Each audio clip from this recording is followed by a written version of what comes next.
บอกกับเบาๆยกขึ้นถึงวะ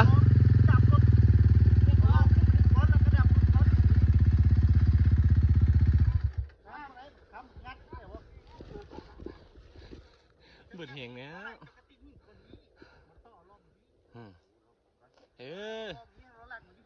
อุ้ย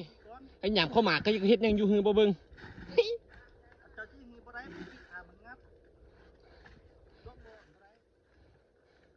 ขออีกหน่อยนึง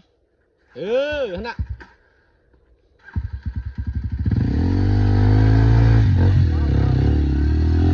พอใหญ่หน้ามา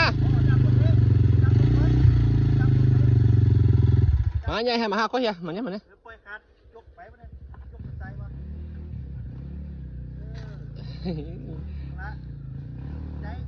หัวหน้าเอาหน้าขึ้นท่อน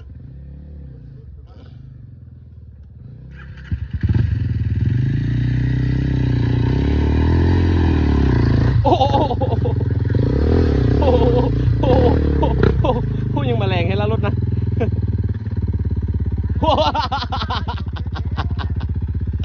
มึงไหนปะ